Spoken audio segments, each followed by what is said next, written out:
ये है talks news network और आप देख रहे हैं पॉलिटॉक्स, राजनीति का कच्चा चिट्ठा। जहां एक तरफ राजस्थान में गर्मी के कारण पारा चढ़ता ही जा रहा है, वहीं प्रदेश की राजनीति में भी प्रतिदिन एक नई सियासी तपिश के साथ पारा बढ़ रहा है। इसी सियासी तपिश के चलते एक तरफ पायलट गुट लगातार बयानबाजी के सहारे इशारों में मुख्यमंत्री अशोक गहलोत पर निशाना साध रहा है, तो वहीं प्रदेश भाजपा भी लगातार गहलोत सरकार पर तंज कसने का कोई मौका नहीं छोड़ रही। शुक्रवार को राजस्थान के चिकित्सा मंत्री डॉक्टर रघु शर्मा और बीजेपी के उपनेता प्रतिपक्ष राजेंद्र राठौड़ के बीच ट्विटर वार देखने को मिला। ट्विटर पर हुई इस सियासी तीखी तकरार ने बाद में शेर और शायरी का रूप ले लिया। रघु शर्मा ने जहां बीजेपी के नेताओं को छपास का रोग होने की बात कही, तो वहीं राजेंद्र राठौड़ ने अपने ही अंदाज में रघु शर्मा पर वार किया। चिकित्सा मंत्री डॉक्टर रघु शर्मा ने बीजेपी पर निशाना साधते हुए कहा कि बीजेपी के नेताओं को छपास का रोग लगा हुआ है, जिसके कारण उन्हें सुर्खियों में रहने की आदत पड़ गई है। रघु शर्मा ने राजेंद्र राठौड़ पर तंज कसते हुए कहा कि राजेंद्र राठौड़ न 3 में है, न ही 13 में, व न तो वसुंधरा राजे के खेमे में है और न ही सतीश पुनिया के खेमे में। इधर रघु शर्मा ने ट्वीट किया और उधर राजेंद्र राठौड़ ने मौके को झट से लपकते हुए रघु शर्मा को आड़े हाथ ले लिया। रघु शर्मा के ट्वीट पर पलटवार करते हुए राजस्थान विधानसभा में उपनेता प्रतिपक्ष राजेंद्र राठौड़ ने कहा कि चिकित्सा मंत्री रघु शर्मा जी, आपने ठीक कहा, ना मैं 3 में हूँ और ना ही 13 में। मैं भाजपा कार्यकर्ता के रूप में जनता के अपार प्रेम और आशीर्वाद की बदौलत लगातार 7वीं बार विधायक निर्वाचित हुआ हूँ, मगर मेरे साथ राजनीतिक सफर शुरू करने वाले मित्र, आपकी कार्यशैली तो ऐसी रही है कि आप 7 चुनाव लड़कर मात्र 2 बार ही विधानसभा में पहुँच पाए।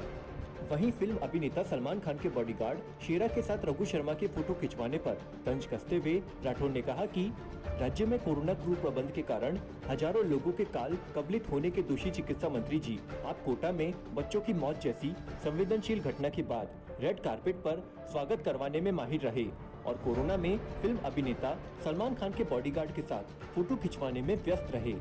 राजेंद्र राठौड़ यही नहीं रुके और ट्वीट करते हुए कहा कि आप चिकित्सा क्षेत्र में आधारभूत संरचनाएं व मानव संसाधन में बढ़ोतरी करने में पूर्णतः नाकामयाब व फिसड्डी साबित हुए हैं। अगर मेरी चुनौती स्वीकार है, तो फिर दवाइयों, उपकरणों व वैक्सीन में अनियमितता की थर्ड पार्टी या सेवानिवृत्त न्यायाधीश से निष्पक्ष जांच करवाने में घबराहट कैसी? कृपया अपनी नाकामियों को छिपाने की बजाय सच्चाई को जनता के सामने लाए तो बेहतर होगा। राजेंद्र राठौड़ के बयान के बाद चिकित्सा मंत्री रघु शर्मा ने एक के बाद एक कई ट्वीट्स कर राजेंद्र राठौड़ पर निशाना साधा। रघु शर्मा ने कहा कि राजेंद्र राठौड़ जी, पहला चुनाव आपने 1980 में जनता दल से भाजपा के पूर्व प्रदेश अध्यक्ष स्वर्गीय श्री जगदीश प्रसाद माथुर को हराने के लिए लड़ा, जिसमें आपको मात्र 2000 वोट आए।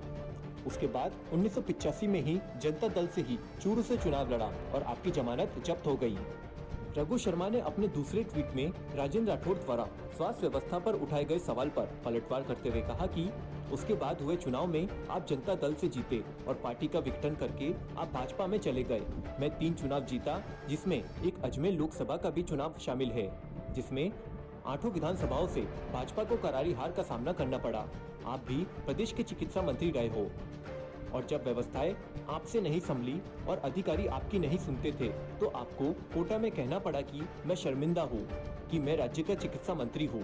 वह बात भी आपको नहीं भूलनी चाहिए। रघु शर्मा और राजेंद्र राठौड़ के बीच छिड़ा ये ट्विटर युद्ध यही नहीं रुका। दोनों ने शेर और शायरी के जरिए एक दूसरे पर तंज कसा। राजेंद्र राठौड़ ने अपने ही चिर परिचित अंदाज में ट्वीट करते हुए लिखा कि ना इतराओ इतना, बुलंदियों को छूकर वक्त के सिकंदर पहले भी कई हुए हैं। जहां होते थे कभी शहंशाह के महल, देखे हैं वही अब उनके मकबरे बने हुए हैं। राजेंद्र राठौड़ ने रघु शर्मा को याद दिलाया कि आपकी याददाश्त शायद कमजोर हो गई। 1985 के चुनाव में मैं चूरू से लगभग 5000 वोटों से हारकर दूसरे नंबर पर था और उसके बाद कभी हार नहीं देखी। वहीं राजेंद्र राठौड़ की इस ट्वीट पर उन्हीं के अंदाज में पलटवार करते हुए डॉक्टर रघु शर्मा ने ट्वीट किया कि मेरे दोस्त, मेरे सखा, मेरे सम्मान्य, जिनके स्वयं के घर शीशे के बने होते हैं, वह बाल सखाओं पर पत्थर नहीं फेंका करते। रघु शर्मा ने आगे लिखा कि न डरा मुझे ए दोस्त, नाकाम होगी तेरी हर कोशिश। जिंदगी के मैदान में खड़ा हूँ दुआओं को काफिला लेकर, उजाले हमारी यादों के तुम्हारे साथ रहने दो, न जाने जिंदगी की किस गली में शाम हो जाए। पॉलिटॉक्स ब्यूरो, जयपुर। ये है टॉक्स न्यूज नेटवर्क और आप देख रहे हैं पॉलिटॉक्स, राजनीति का कच्चा चिट्ठा।